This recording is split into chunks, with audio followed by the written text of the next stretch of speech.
Welcome to Kaywon Action Star. In the Blue Ridge Mountains of Virginia, Desmond grows up with his family, including his brother Hal. Don't quit it. You quit it. His deeply religious mother Bertha, and his father Tom, a former soldier.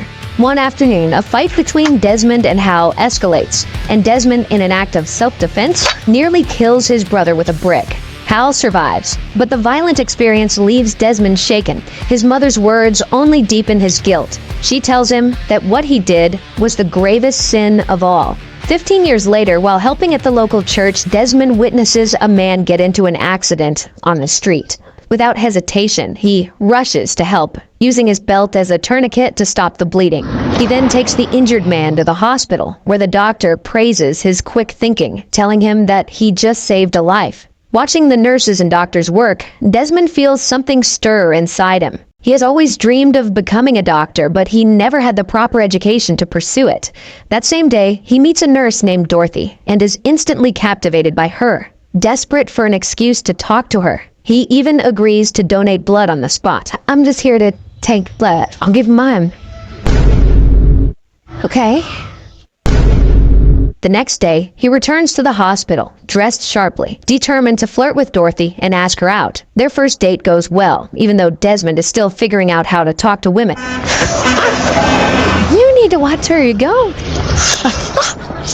However, Dorothy is slightly taken aback when he kisses her without warning. She would have preferred if he had asked first. Despite this awkward moment, their relationship blossoms. Dorothy shares medical books with him, helping him learn more about medicine. A few days later, Hal shocks the family by announcing that he has enlisted in the army to fight in World War II. He waited until it was a done deal before telling them, knowing they would disapprove. He is right. Bertha hates the idea because taking a life goes against God's commandments, and the sight of Hal in uniform triggers painful memories for Tom.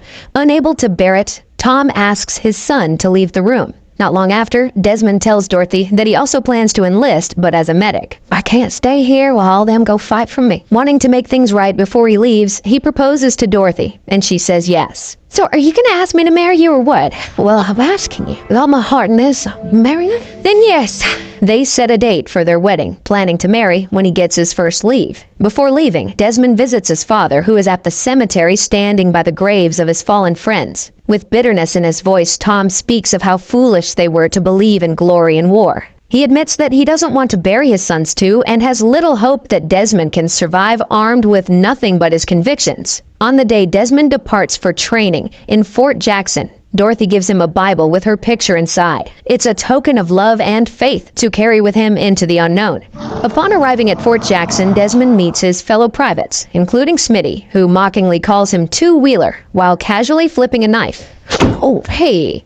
Their assigned drill sergeant, Howell, makes a dramatic entrance, catching everyone off guard with a deafening scream. The sudden shock causes Smitty to drop his knife right onto his own foot, while another private, still undressed, doesn't even have time to put his clothes on. Sergeant Howell is the definition of a military stereotype, loud, aggressive, and quick to insult every soldier based on their appearance. Desmond, however, finds his over-the-top antics oddly amusing. As for the private who failed to dress in time, he's punished by being forced to start training completely naked. During basic training, Desmond struggles with tying knots. What do we got here, Doss? One for each titty. But his upbringing in the mountains gives him an advantage on the obstacle course, allowing him to excel. The real trouble begins when they move on to weapon handling, and Desmond flat out refuses to pick up a rifle. Howell immediately drags Desmond to Captain Glover's office, where Desmond explains that he was told he wouldn't be required to handle weapons, and should never have been assigned to an infantry unit in the first place. He clarifies that as a Seventh-day Adventist, he cannot work on Saturdays because it is his Sabbath. Glover finds the whole situation laughable. Convinced that Desmond is unreliable in battle if he refuses to follow basic orders, he sends him for a Section 8 psychiatric evaluation, assuming he must be unfit for service. Later, Howell addresses the other privates in the most condescending way possible, informing them of Desmond's refusal to fight. He makes it clear that Desmond cannot be trusted in combat. That night, just before lights out, Smitty tries to provoke Desmond by snatching his Bible, hoping to push him into a fight. But Desmond remains calm, simply asking for it back with a polite please, refusing to react to the taunt. The next day, Desmond undergoes his psychiatric evaluation. He explains that he doesn't hear voices or have any delusions. He's fully aware of his differences, but is simply a man of strong faith, not a madman. The doctor determines that Desmond is completely sane and does not qualify for a Section 8 discharge. By law, this means he is permitted to continue serving as a combat medic as long as he meets all other training requirements. However, Captain Glover still wants him gone. Since he can't legally discharge him, he orders Howell to make Desmond's life miserable. From that point on, Desmond is assigned the most grueling tasks, including scrubbing toilets. Howell also takes things further by kicking Desmond's bed one morning, making it clear to the entire barracks that no one will be getting their scheduled weekend leave, and heavily implying that it's all Desmond's fault. The resentment boils over, and that night, the other privates gang up on Desmond, beating him badly. Smitty, watching from a distance, wonders why Desmond insists on staying. The next morning, Howell sees Desmond covered in bruises, and, for the first time, seems to show genuine concern. He advises Desmond to leave for his own good, but Desmond refuses, determined to stand by his beliefs no matter the cost. Desmond refuses to name the men who beat him, nor does he even acknowledge that he was attacked. Instead, he insists that his bruises were caused by an accident. When the unit completes training, the soldiers are granted leave, except for Desmond, who is arrested for insubordination, and you will spend the duration of the war in a military prison. I can't. I'm not asking you, Private. Meanwhile, Dorothy waits for him at the altar, but deep down, she knows something must have happened. Desmond would never abandon her like this. Locked in his cell, Desmond experiences a moment of emotional breakdown.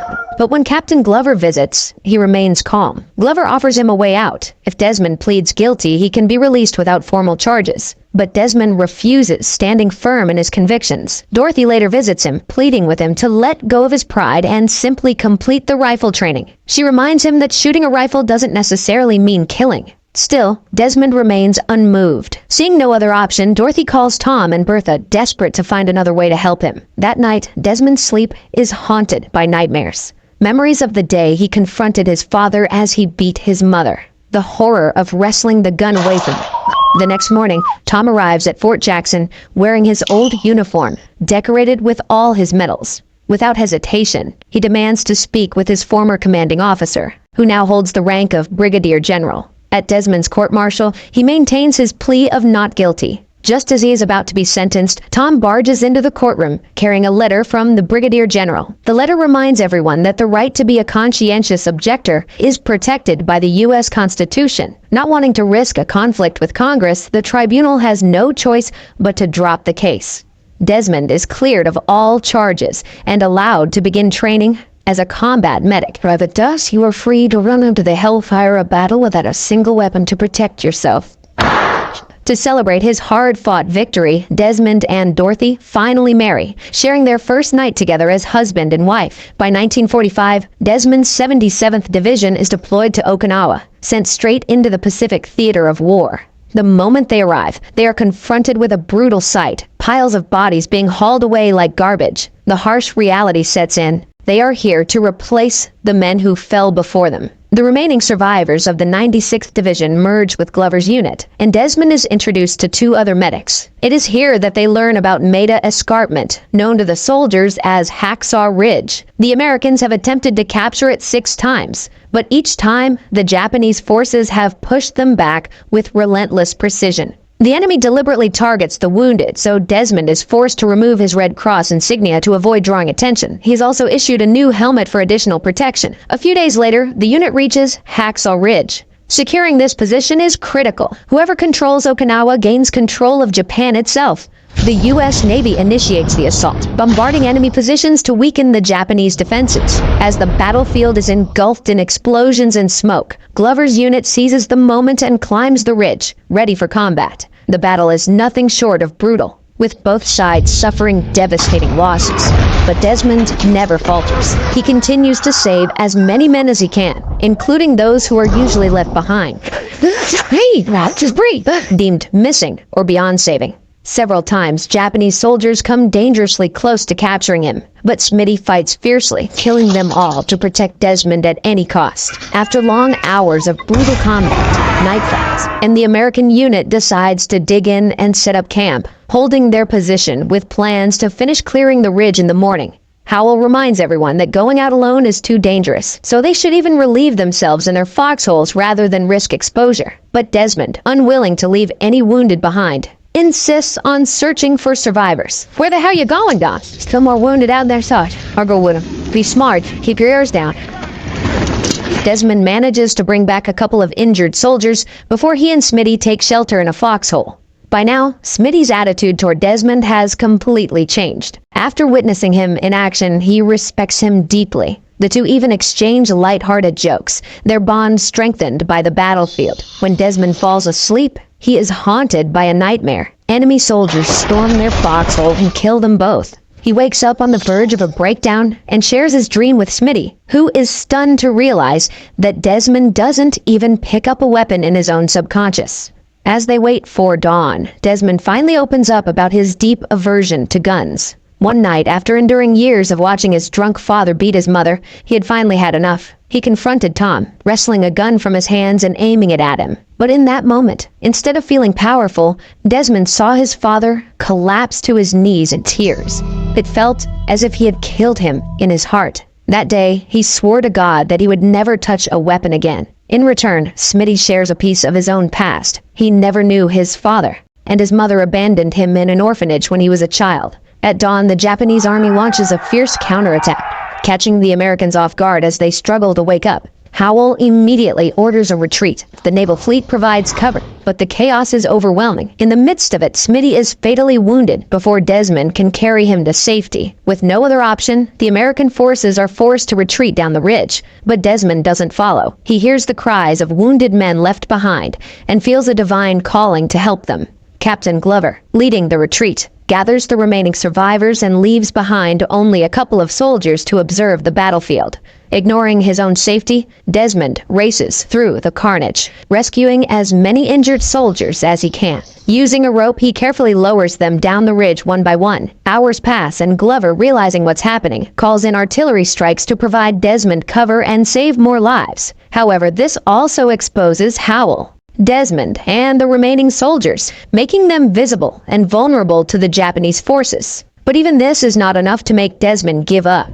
Jeeps arrive to collect the wounded soldiers he lowers down the ridge, but he keeps going, even as Japanese troops move dangerously close. Moments later, he finds an injured soldier and quickly buries him under the dirt before covering himself with a corpse to stay hidden. The trick works. The Japanese pass by without noticing them, allowing Desmond to safely retrieve the wounded soldier and continue his mission. Meanwhile, Glover desperately pleads with his superiors for reinforcements, but they remain hesitant. As the battle rages on, Desmond makes one final daring drop down the ridge. This time, however, the enemy spots him. Fleeing under heavy fire, Desmond stumbles into a Japanese tunnel. There, he discovers a fallen enemy soldier who had his own life in a final act of honor. The tunnel is used as a covert pathway for enemy movement, forcing Desmond to stay hidden as Japanese soldiers cross through. He remains undetected until he stumbles upon a wounded Japanese soldier. Staying true to his beliefs as a medic, Desmond administers morphine and bandages the man's wounds, refusing to see him as an enemy.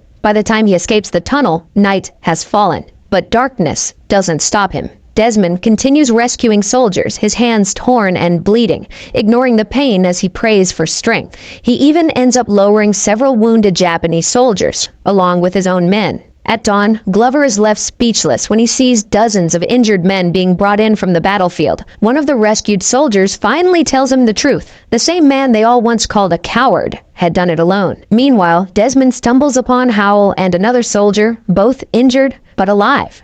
"You okay here for a while?" "Yeah, fine. Get out of here." After carrying the wounded private to safety, he immediately turns back for his sergeant. A Japanese sniper locks onto him and fires, but his helmet miraculously deflects the bullet, saving his life. Howell still has a few rounds left in his rifle, so Desmond makes a bold move. He deliberately runs, drawing the sniper's attention. The sniper fires again, revealing his position, allowing Howell to take him down with a well-placed shot. With the immediate threat neutralized, Desmond begins dragging Howell to safety. As they retreat, Japanese soldiers spot them and give chase. Howell fires back, covering their escape while Desmond pushes forward, refusing to leave his sergeant behind. As soon as Howell reaches the bottom of the ridge, Desmond makes his own daring leap to safety. Japanese soldiers peer over the edge, ready to finish him off. But before they can fire, Glover and his men take them down, having arrived just in time to assist the last survivors. Desmond is greeted with the highest respect and is immediately taken to the field hospital. There, he receives the heartbreaking news that the other medic on the team did not survive. Later, Glover visits him, offering a sincere apology for underestimating him. He admits that Desmond has done more for their country than anyone else. Glover then explains that they will return to Hacksaw Ridge the next day, Saturday. He acknowledges that it is Desmond's Sabbath and tells him he will respect his decision if he chooses to observe it instead of joining them. Desmond, however, agrees to go. The entire unit waits for him to finish his prayers before launching the attack. This time, the Americans catch the Japanese off guard. With the long-awaited reinforcements in the tunnel Desmond had previously discovered, the battle quickly turns in their favor. At one point, a small group of Japanese soldiers steps forward, waving a white flag as if surrendering. But it's a trick. They get close enough to throw a bundle of grenades at the Americans. The enemy soldiers are gunned down immediately, but Desmond is still injured while attempting to deflect a grenade to save his team. As the battle rages on, the other soldiers carry Desmond on a stretcher, rushing him off the battlefield. Only when they realize he has dropped something do they stop. His Bible. They retrieve it and place it back in his hands before continuing.